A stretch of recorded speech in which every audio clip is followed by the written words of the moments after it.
What's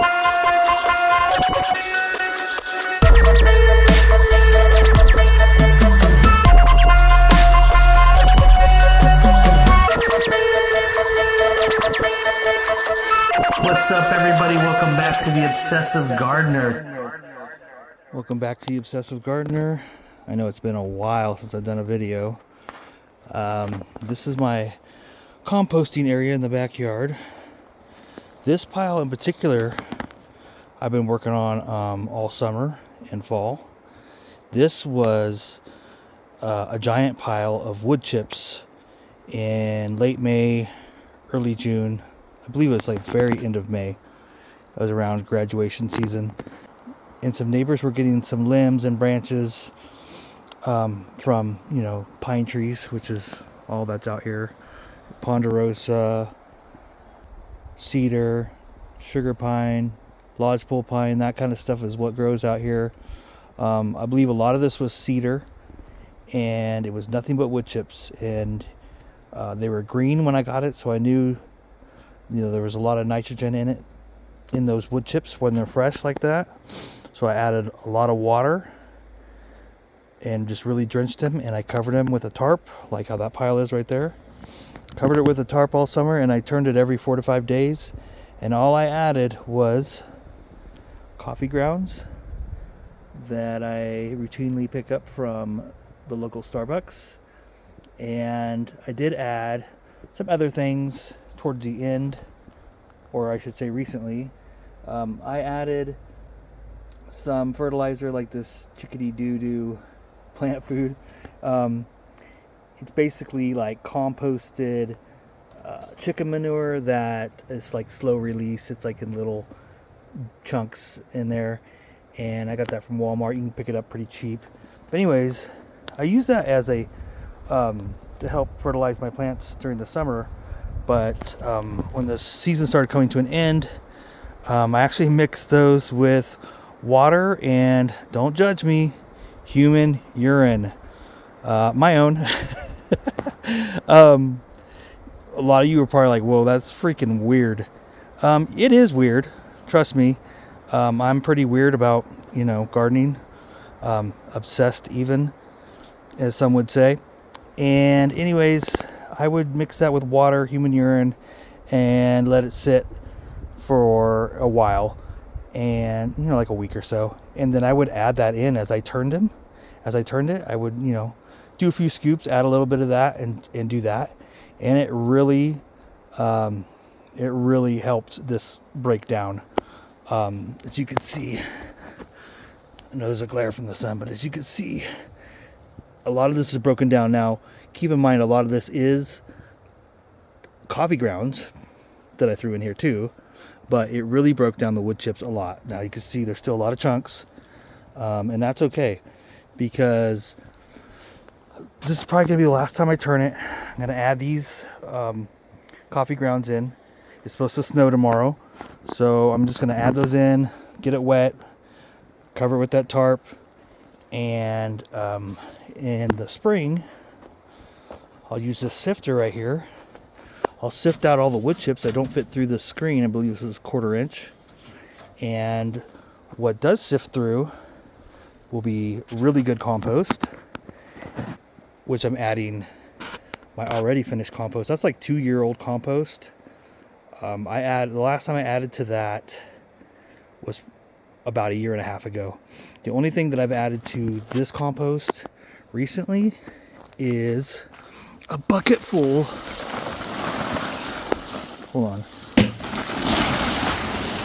A bucket full of worm castings that had worms mixed in with it. So there's a lot of worm castings and a lot of worms in here that are helping break this down even more. So this is really good compost too, and I'll sift this too because it does have chunks of wood chips and different things in there too. You can see the worms now. But yeah, so there's plenty of worms in here doing their job. It's a nice warm place to stay during the wintertime, and that'll be very nice once it's sifted through the screen for next year, mixed with the wood chip pile compost. Anywho, I'll also add, I do have a worm farm inside, and I got a couple towers going in there, quite a few worms. Not sure how many worms, a couple thousand, but I'll be harvesting worm castings through the winter, so that'll be added into my soil, into my compost, and then I'll use other things to make it an actual, like, garden soil in the spring. Anyways, I'm going to turn this, add the coffee grounds, and cover it back up for the winter. All right, so here's the first bag. I'm going to put it right here. First bag of coffee grounds. And another thing I kind of forgot to mention as I was talking about sifting the wood chips, the compost through the screen, whatever doesn't fit through the screen, I'll use as a mulch, a wood chip mulch on top of my plants, on top of the beds and the pots that I put them in. And those wood chips should be really good. They should be saturated with a lot of nitrogen and a lot of microbial life, and that'll be really good as a mulch, because one thing about mulch is people are always afraid that it's going to rob your soil of nitrogen. But if you compost wood chips and they're in there long enough, they should soak up a lot of the nutrients and nitrogen and stuff that's in the compost pile. And of course, that microbial life is very good for your plants too. It helps it to take up nutrients better, more efficiently. Just makes for healthier plants. So there's the first bag. I'm going to keep turning this on top of that, and I'm going to add those 2 more bags as I go along. All right, here's bag 2. That's what's left of the wood chip compost. Look how good this stuff looks. This is some good stuff right here. By next spring, this is going to be really amazing.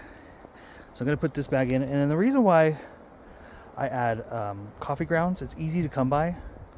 As long as you have a local Starbucks or some coffee place that will give you coffee grounds, it's very high in nitrogen, and it's a good alternative to manure. I've used chicken manure and horse manure before, and they work really, really, really good.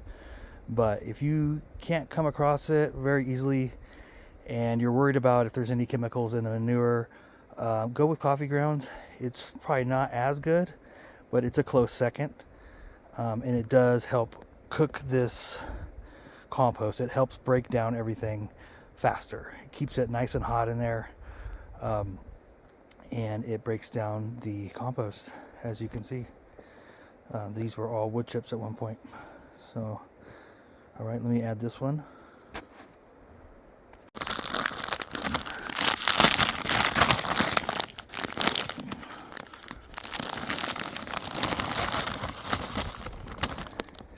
And you'll see a lot of like these espresso, like compacted things. I try to break these down a little bit, because otherwise they kind of stay chunked up in there for a while.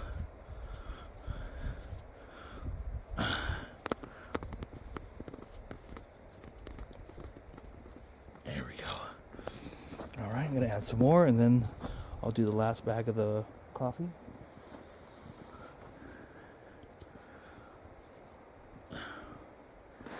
Okay, so I put the last bag in. I gotta hurry up because my phone is running out of battery, which is what I'm using to record this. Anyways, there was a lot of worms in here. Not worms that I put in there, but as you can see right here, this is a garden bed that's set up with a worm bucket right in the middle. I did a video on how I made this. I'll put the description in the link. But anyways, I put quite a bit of red wigglers in there, and they've been composting all summer. Actually, they've been in there for the last year and a half or so, 2 years, something like that, when I made this 2 springs ago. And anyways, worms can go from the bucket into the garden bed and help the plants that are in there to grow better and stronger with the worm castings and the worms aerating the soil. They can also get out. There's holes in the bottom of this little swimming pool, and so they're able to go into the compost piles. And also natural worms, native worms that live here, show up in the bucket and in there, and also show up in the compost piles.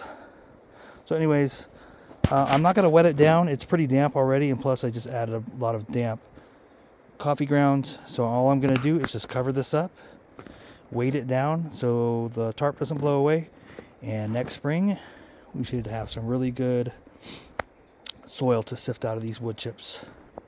Alright, thanks for watching The Obsessive Gardener. I'll catch you next time.